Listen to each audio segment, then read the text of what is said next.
Fala, pessoas! E aí, tudo certo? Tudo tranquilo? Hoje é dia de mais uma aula de biologia, beleza? Mas assim, antes da aula começar, eu preciso da tua ajuda. Vai logo se inscrevendo aí no canal, deixa um like aí nesse vídeo e compartilha esse cardume com os amigos, para esse cardume ficar cada vez maior, porque assim, toda vez que ele cresce, eu consigo ajudar mais pessoas como você, beleza? E assim, o tempo que tu me ajuda é o tempo em que eu vou tirar essa máscara, porque é melhor de dar aula sem máscara, tá? E é o tempo da vinheta. Roda a vinheta, menino!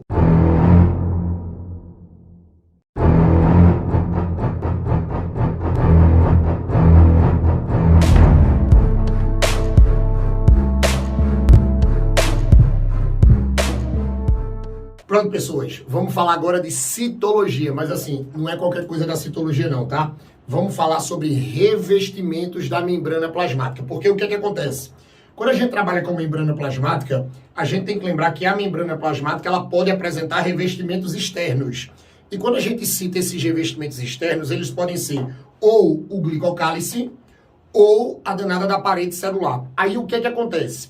Quando a gente trabalha com a parede celular, tem uma parede que é muito conhecida, que é a parede celular vegetal. Aí o que é que eu preciso que vocês não esqueçam mais?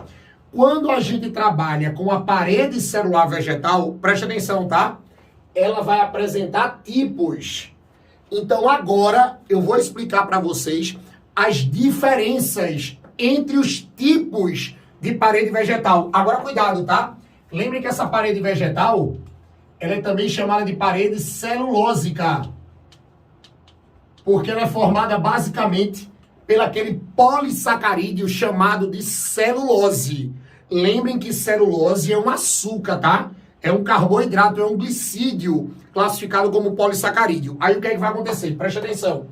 Quando a gente trabalha com tipos de parede vegetal, vocês não podem mais esquecer para prova nenhuma que a parede celular vegetal ela pode ser classificada de duas formas.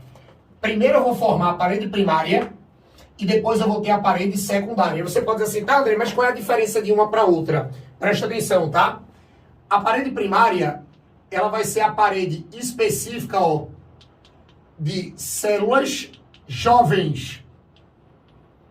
Ela vai ser específica de células jovens, tá? E um detalhe, quando a parede é primária, que você encontra ela logo nas células jovens, presta atenção. Essa parede aqui é uma parede que tem pouca celulose. Ó, ela tem pouca celulose. Tá? Tem pouco polissacarídeo estrutural. E um detalhe, se ela tem pouca celulose, você vai dizer que isso aqui, ó, torna ela uma parede, ó, flexível. Torna uma parede flexível. Aí você pode estar se perguntando, tá? Mas por que uma célula jovem tem que ter uma parede flexível? Ei, monstrinho, olha pra mim. Você concorda comigo que se a célula é jovem, significa que ela ainda vai crescer. Ela ainda vai crescer. E se ela ainda vai crescer, ela tem que ter uma parede celular flexível que permita o crescimento dela. Sabe por quê? Porque vocês têm que lembrar lá da bioquímica que a danada da celulose, a danada da celulose é um carboidrato estrutural. E assim, quanto mais celulose tem a estrutura, olha pra cá, mais rígida é a estrutura. Então imagina se a danada da célula jovem já tivesse uma parede celular com muita celulose. Quando ela fosse crescer, ela ia, bater na parede. Bater na parede. E não ia conseguir crescer. Literalmente essa parede rígida ia meio que deixar a célula presa. Ia prejudicar o crescimento dela. Aí, sabendo disso, a natureza é perfeita. A biologia é perfeita. Pega a danada da célula jovem, que é uma célula que ainda vai crescer, e bota uma parede fina, uma parede flexível, com pouca celulose. Agora, na medida que ela vai crescendo, a parede primária vai servindo de molde para se formar uma parede secundária. Aí, o que que acontece? A parede secundária, por outro lado, presta atenção, tá? Ela é uma parede que a gente vai encontrar nas células adultas. Ó, nas células adultas. E um detalhe, tá? Se a célula é adulta, significa que ela já cresceu o máximo. Se ela não tem mais para onde crescer, presta atenção, tá? Então significa que essa parede celular dela, ó, tem muita celulose. Tem muita celulose. E assim, se tem muita celulose, eu acabei de dizer para vocês, isso é um polissacarídeo estrutural. Se isso aqui é um polissacarídeo estrutural, então essa parede aqui, ó, vai ser uma parede rígida. Isso aqui vai ser uma parede rígida. Porque assim, a célula não tem mais para onde crescer. Se a célula não tem mais para onde crescer, a parede fica mais espessa, com muita celulose, muita celulose, e ela já fica rígida. Aí você vai dizer assim, tá? E quando aparecer nos esquemas, presta atenção, tá? Olha para esse desenho aqui, que dessa vez eu me superei. Vê como ele tá bonitão, ó. Quando você pega esse desenho, imagina que você tem assim, ó, célula 1, célula 2. Eu tenho duas células vegetais, beleza? Uma do lado da outra. O que é que vai acontecer? O primeiro revestimento que a gente encontra é um revestimento chamado de lamela média. O primeiro revestimento que a gente vai encontrar entre uma célula vegetal e outra é a lamela média. Vê que você tá com esse traçozinho vermelho aqui. E assim, para quem não lembra o que é a lamela média, lembrem que a danada da lamela média, ó, ela é exatamente a primeira membrana, formada entre células vegetais. Ela é a primeira membrana formada entre células vegetais. Aí você pode dizer assim, primeira membrana formada entre células vegetais monstrinho, lá na divisão celular vegetal. Lembrem que célula vegetal também faz divisão celular, tá? Também faz mitose. Então, se ela faz mitose, significa que ela faz prófase, metáfase, anáfase e telófase. Aí o que é que acontece? Na última fase, presta atenção, na última fase da divisão celular vegetal, ou seja, da mitose vegetal, chamada de telófase igual a nossa, lembrem que acontece a citocinese. A citocinese é quando você vai fazer a separação dos citoplasmas para criar as duas células novas.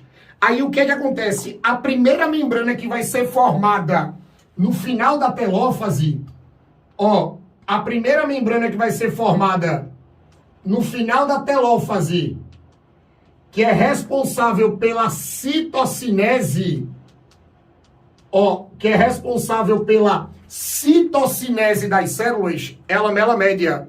Lembrem que citocinese, é a separação dos citoplasmas para formar duas novas células no final da mitose. Sendo que a danada da célula vegetal, ela separa de dentro para fora. Então ela vai criar uma nova parede, ou melhor, uma nova membrana que vai separar os dois citoplasmas. Essa nova membrana, ó, é a lamela média. Por isso que tem muita gente que diz que a lamela média é como se fosse o cimento da célula vegetal. Sabe por quê? Porque como ela é a primeira membrana que é formada na citocinese, responsável pela separação das duas novas células, lembrem, ó, que ela vai ter uma função de união. Ela vai ser responsável pela união das células. Ela vai ser responsável, ó, pela união das novas células. Porque ela é a primeira membrana, ela que vai ser responsável pela união. Tem muita gente que chama de cimento de célula vegetal, tá? É o cimento, entre aspas, da célula vegetal, não pode esquecer disso. Agora também tem um detalhe, tá? É a partir dessa lamela média que você vai ter a formação das paredes. Aí presta atenção, vê. Depois da lamela média, você forma primeiro a parede primária, ó a parede primária aqui, e depois, na medida que essa célula vai crescendo, ó, forma uma parede mais espessa, que é a parede secundária. Ó, forma a parede secundária. Aí depois da parede secundária é que você vai ter a membrana plasmática. Então, se a gente fosse fazer exatamente um raio-x mostrando os revestimentos da célula vegetal, principalmente quando você estuda uma célula ligada à outra, olha para cá. Você vai ter a lamela média, que depois vai formar a parede primária, que depois forma a parede secundária, e só depois é que você encontra a membrana plasmática. Agora tem um detalhe que muita gente esquece. Parede celular de célula vegetal é uma estrutura impermeável. Escuta o que eu estou dizendo agora, preste atenção. a parede celular das células vegetais é uma estrutura impermeável. Se é uma estrutura impermeável, então por ela nem vai entrar substância e nem vai sair substância, tá? Até pela própria composição bioquímica, que a celulose é um polissacarídeo, é insolúvel, tá? Então, assim, é uma estrutura totalmente impermeável. Aí o que acontece? Se a danada da célula vegetal ela fosse toda revestida, ou seja, revestida 100% pela parede, ela seria totalmente impermeável. Ela não ia conseguir trocar substância com as células vizinhas. Sabendo disso, o que a natureza fez? Presta atenção. Entre uma célula vegetal e outra, você vai encontrar um poro. Você vai encontrar uma ponte citoplasmática. Ó, você vai encontrar um poro. A gente vai encontrar uma ponte citoplasmática entre uma célula e outra.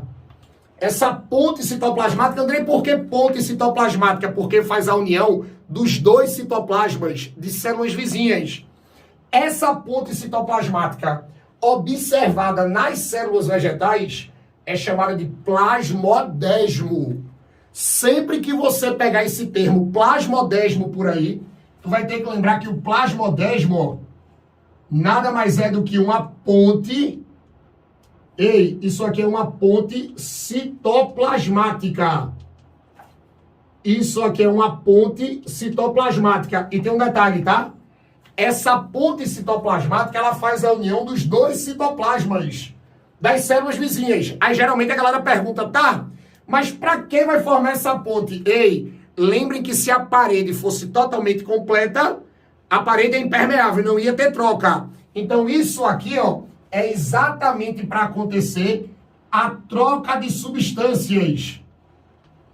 Ó, a troca de substâncias. Ó, a troca de substâncias entre as células. Ó, entre as células. Você vai ter exatamente a troca de substância entre as células. Ou seja, olha para cá. Substância vai para uma célula, substância passa para outra célula. Então, essa troca de substância, ou essa troca de substâncias que acontece entre células vizinhas, só acontece porque a gente vai ter esses poros, ou melhor, nós vamos ter essas pontes citoplasmáticas chamadas de plasmodesmo, porque se não fosse eles, a gente não teria troca, porque a parede é uma estrutura totalmente impermeável. Beleza? Galera, tranquilo? Então tira um print disso aqui, que eu duvido tu errar mais alguma coisa que tem aí, tá? E com isso, a gente fecha mais uma aula de citologia aqui no meu Cardume, tá? Ó, é um prazer estar recebendo vocês. E se tu gostou e é a tua primeira vez aqui, me ajuda, se inscreve aí no canal, dá um like aí nesse vídeo. Ei, compartilha esse canal com os amigos, porque toda vez que tu me ajuda a fazer esse Cardume crescer, ele fica mais forte. Aí eu vou conseguir gravar mais aulas como essa para ajudar mais pessoas como você, tá? Ei, monstrinho, monstrinha, quero ver vocês aqui nas próximas aulas, tá? Beijo no coração, viu? Valeu!